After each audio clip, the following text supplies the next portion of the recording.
Swayam Prabha. Digital India. Educated India.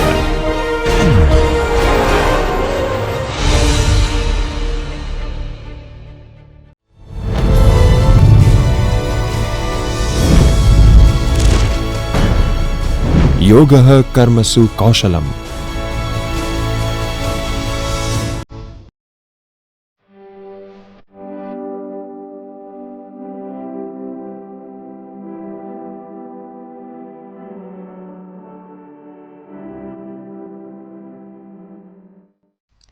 Hello friends, this is Professor Neelam Panchal from Gujarat University and I welcome you all in this session on techniques of decision making, decision tree, PERT and CPM. Let me introduce you to the topic. Friends, techniques of control are essential for effective management and achieving organizational objectives. These techniques encompass financial control, quality control, inventory control, process control, strategic control and personnel control. They involve managing financial resources, ensuring product or service quality, enhancing inventory levels, enhancing operational efficiency, aligning with the strategic objectives and evaluating employee performance. By employing these controls, businesses can maintain quality, efficiency and profitability for the long-term success. A decision tree analysis involves examining the potential outcomes, cost and consequences of a complex decision. CPM or PERT or network analysis, as the technique is sometimes referred, is created along with the parallel streams, one industrial and the other military. So in this session, we are going to explain how to use a decision tree to calculate the anticipated value of each outcome and access the best course of action. We are also going to give an example of how a finished decision tree looks like. Let me explain you the objectives of the session. The objectives of the sessions are to make you learn about various types of decision making, to make you understand the concept, advantages, disadvantages and the process of different types of decision making, to elaborate on the process of decision making process. Now, let us try to understand the network techniques and what are the network techniques in detail. So, network techniques such as PERT, that is Program Evaluation and Review Technique, and CPM, that is Critical Path Method, have become essential tools in the field of the management, planning and control. Now, these techniques involve recognizing and reorganizing a project into smaller activities and logically arrange them. So, by determining the sequence and the time limit for each activity, project managers can effectively plan and coordinate the various activities involved. A network diagram is then created to illustrate the interdependence and a relationship between these activities. The design of such a diagram requires meticulous analysis and assessment of each project component to ensure the optimal timing. In the network analysis, activities are represented by arrows indicating the activities required to achieve the project objectives, while events represented by the circles indicate the points in time when the activities are initiated or completed. So, PERT and CPM are the two widely recognized network techniques that assist in the project management. So, what is program evaluation and review technique? Let us try to understand. Friends, program evaluation and review technique is an effective visual network method for planning, monitoring and controlling the complex and the unique projects. PERT provide a systematic approach that ensures project success by removing the entire project into smaller manageable activities and establishing their interdependencies in a network diagram. The process of developing a PERT involves several steps. activity breakdown is the first stage. So, the project is carefully disseminated into the smaller activities, enabling a more granular analysis and a logical analysis of the task. Secondly, interdependency identification. So, the relationships and the dependencies between the activities are thoroughly examined and accurately analyzed in the network diagram, providing a comprehensive overview of the project structure. Next is time estimation. So, each activity here is assigned 3 time estimates: the optimistic or shortest time, the pessimistic or longest time, and the usual or the most likely time. Now, these estimates provide a more accurate assessment of the activity durations. Next is critical path determination. So, the network diagram contains the critical path. The longest path in terms of the time, it is essential to complete a timely project. Any delays along the critical path directly impact the entire project timeline. Next is plan refinement. So, based on the critical path analysis, the initial project plan is carefully analyzed, modified and improved to efficiently control and reduce the time required for the project completion. This ensures that project remains on track and any potential delays are minimized. So, let us understand what is critical path method. So, the critical path method is a project management technique that is similar to the program evaluation and a review technique known as PERT, but it also has a distinguishing characteristics. Let us try to understand that. So, the first is a simplified activity duration. So, unlike the PERT, CPM takes a constant duration for each activity. Therefore, only a single time estimate is assigned to each activity, eliminating the possibility of uncertainty in the duration. Next is emphasize on the cost. So, despite PERT's focus on time management, CPM has a greater emphasis on the cost control. It facilitates project managers to optimize the resource allocation and cost efficiency throughout the project's execution. Next is a well-known activity durations. CPM is the most suitable for the projects where the duration of the activity are well known and can be accurately calculated. It is particularly effective in the situation where the historical data or the past project experiences provide reliable data for the time estimation. Now, let us understand what are the applications of the PERT or CPM. So, the PERT or CPM is a highly versatile and widely utilized tool in the project management, providing numerous applications across the various sectors. Some of the key areas where these techniques prove beneficial are: number one, defense industry. So, PERT or CPM is crucial in managing the large-scale projects related to the development and production of the complex weapons. It facilitates the precise planning, scheduling and coordination of the activities, ensuring effective project execution. Next is a construction projects. So, the construction industry frequently utilizes the PERT or CPM for the project management.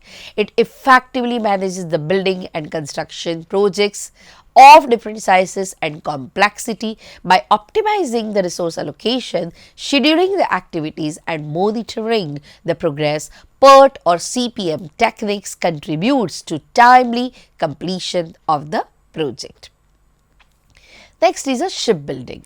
So, PERT or CPM offers valuable application in the shipbuilding industries. It assists in coordinating the controlling the activities involved in constructing the ships, including full publication and the fabrication, equipment installation, outfitting and testing. Now, these ensures efficient operation and on-time delivery. Next is the airport infrastructure. So, from the construction of the new airport facilities to the expansion projects, PERT CPM is responsible for managing the diverse activities such as terminal construction, runway construction, installation of the navigation systems and baggage handling systems. It facilitates efficient coordination and a prompt completion. Next is a plant construction. So, PERT or CPM is a highly advantageous in coordinating the construction of the new plants such as manufacturing facilities, power plants or refineries. It helps in minimizing, organizing and coordinating the activities, coordinating various contractors and the suppliers also, and ensuring the project progresses according to the schedule.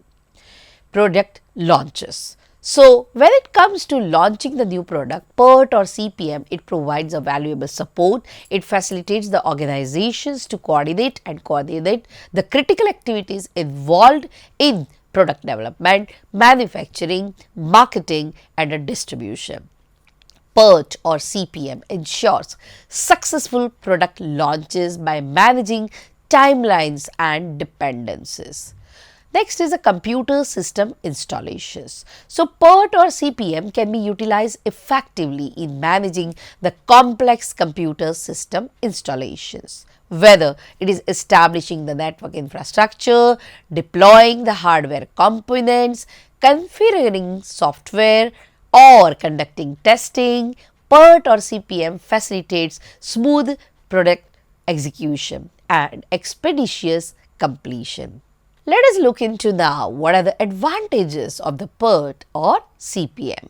So, there are different advantages of the PERT or CPM, which involves number 1, thorough analysis. So, PERT and CPM, it encourages the managers to conduct a comprehensive analysis of all the factors that can impact the project completion.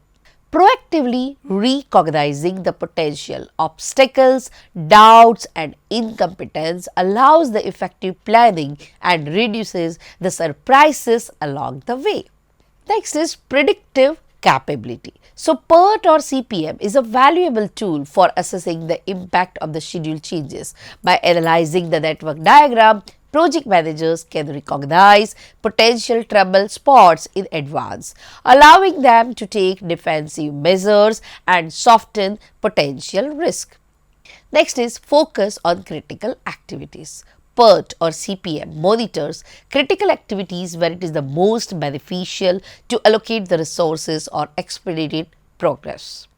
This approach facilitates efficient resource management and effective prioritization of the key tasks, ensuring that project objectives are met. Next is a continuous review and adaptation. PERT or CPM emphasizes the importance of ongoing review and updates based on the feedback from all the project organizations. These promotes a culture of the vigilance and adaptability, enabling timing adjustments to address emerging challenges and ensure the success in the project. Enhanced collaboration and communication. So, PERT or CPM facilitates collaboration among the various departments involved in the project. By demonstrating the task relationship and responsibilities, it facilitates improved communication, coordination and cooperation among the team members, resulting in a better project outcomes. Clarity of individual roles. So, the PERT or CPM provides people with a thorough understanding of their roles and responsibilities in the plan. Each team member can easily identify the specific task and how their contribution align with the project's alignment, and also it tries to give you an idea of promoting a sense of responsibility and accountability. Let us look into what are the limitations of the PERT or CPM. So, the limitations of the PERT or CPM includes number 1, estimation challenges. One of the limitations of the PERT or CPM is the difficulty in accurately estimating the time and the cost involved in various project activities.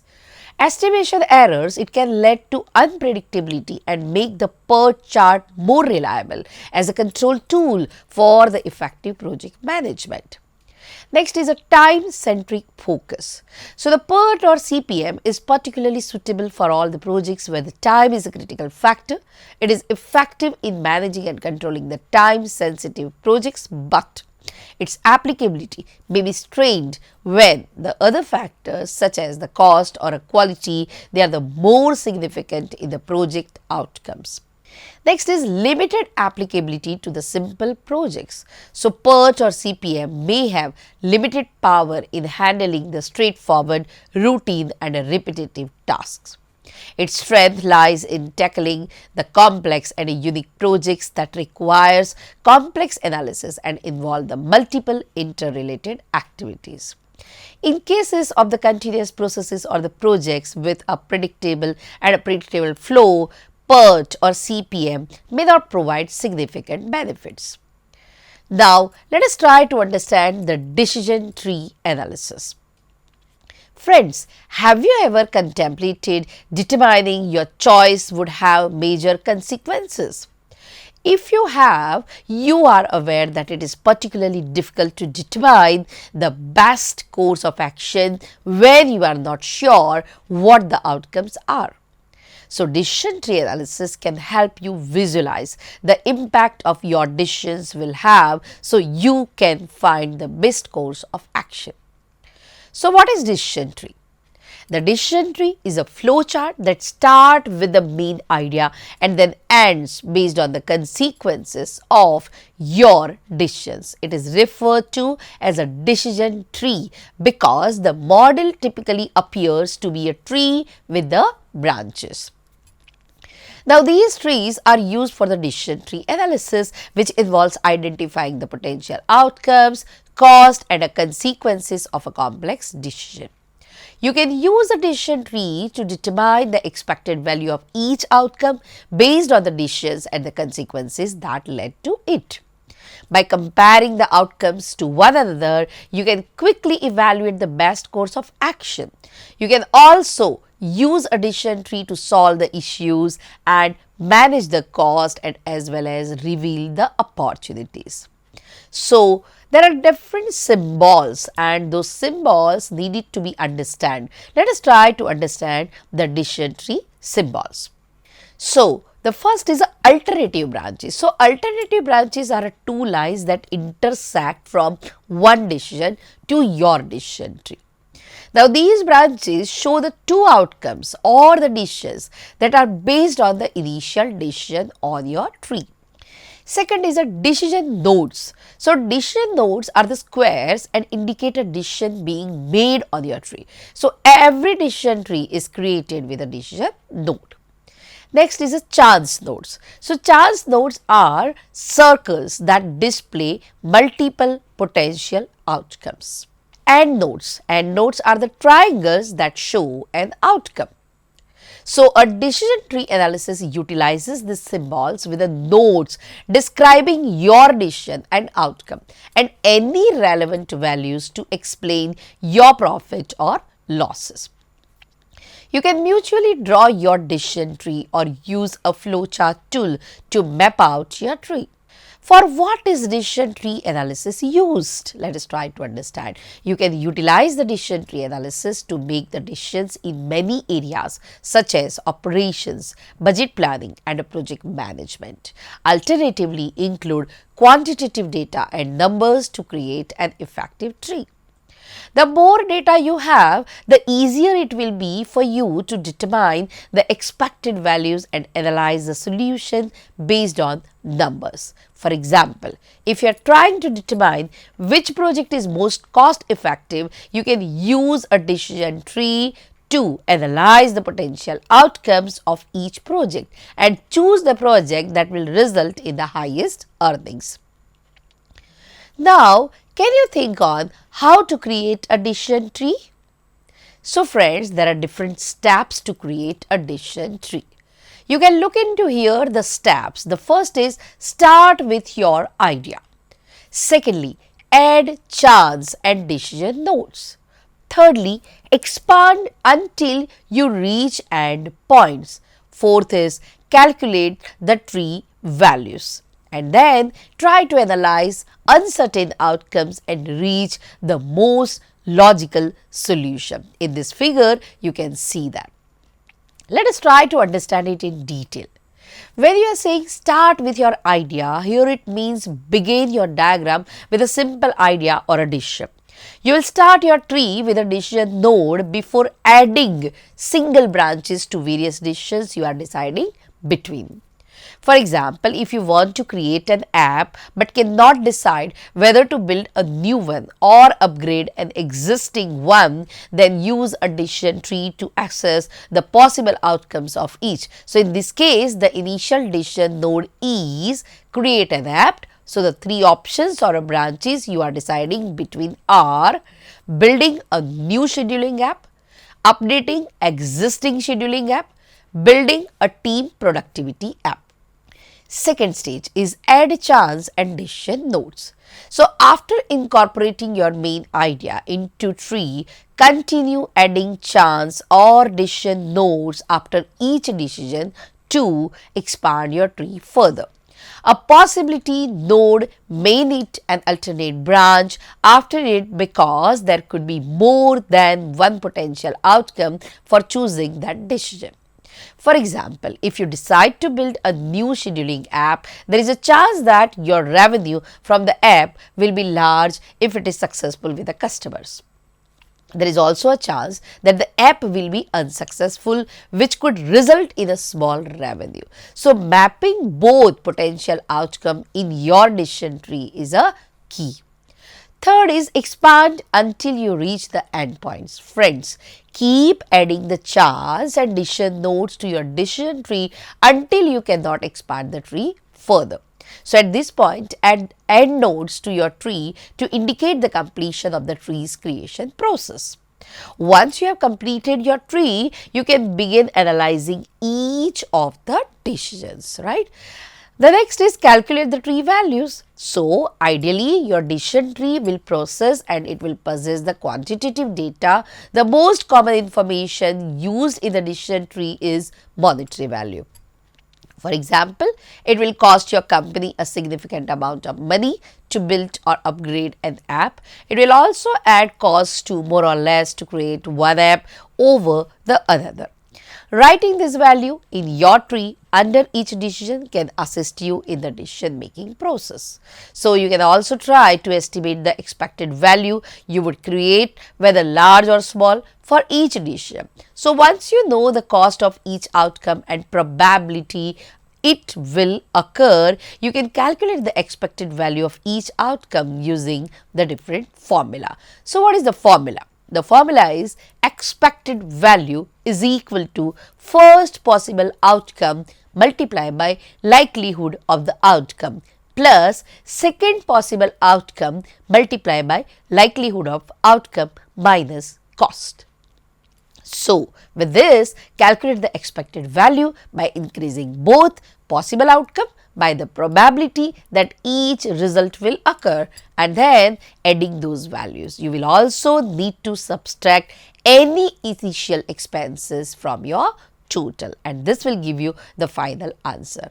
And then you need to evaluate the outcome. So, once you have your expected outcome for each decision, determine which decision is the most suitable for you based on the amount of risk you are willing to take.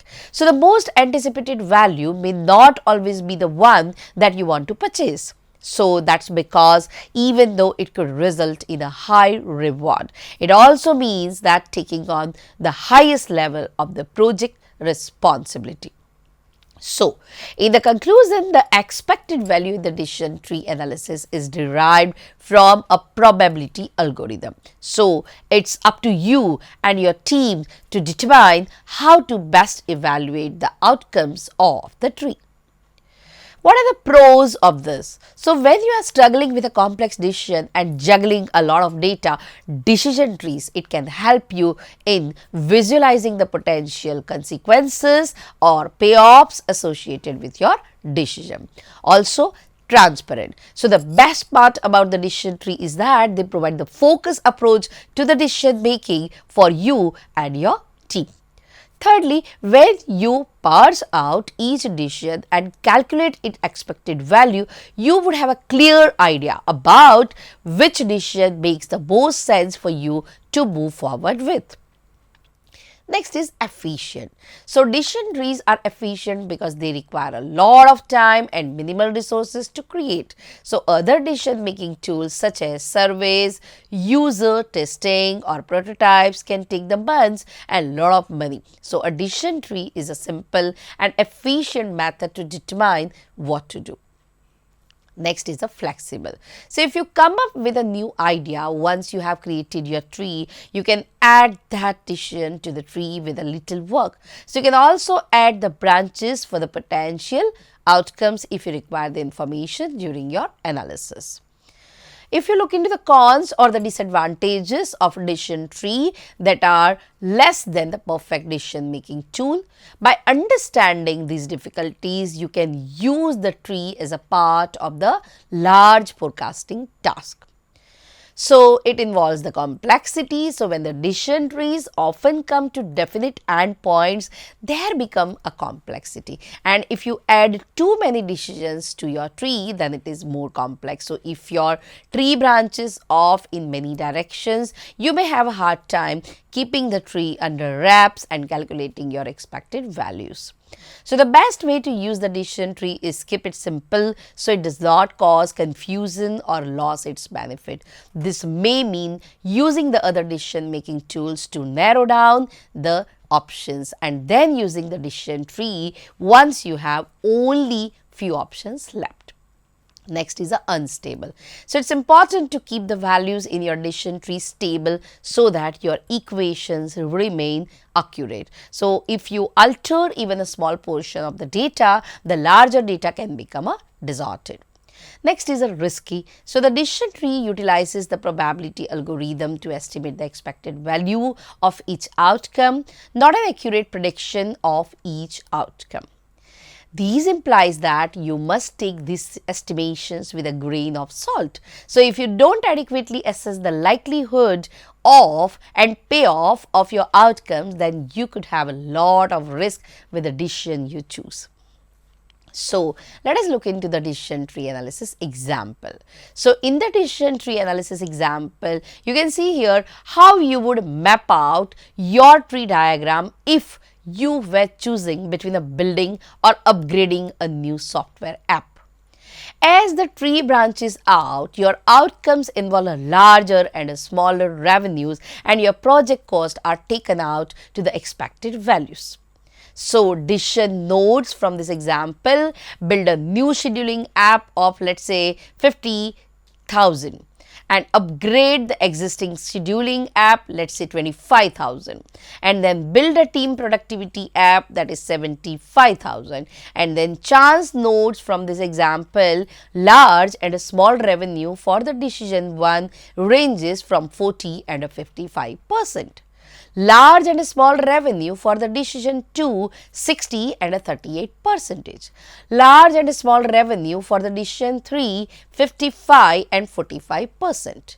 And notes from this example, potential profits for the decision 1, 200,000, 250 and the potential profit for the decision 2, 100,000 to 80,000. And the potential profit for the decision 3, 250,000 to 200,000. Thereby, you can try to analyze and then analyze how this decision tree would be helpful to you to take the right decision. So, now after understanding all this, let me summarize the session.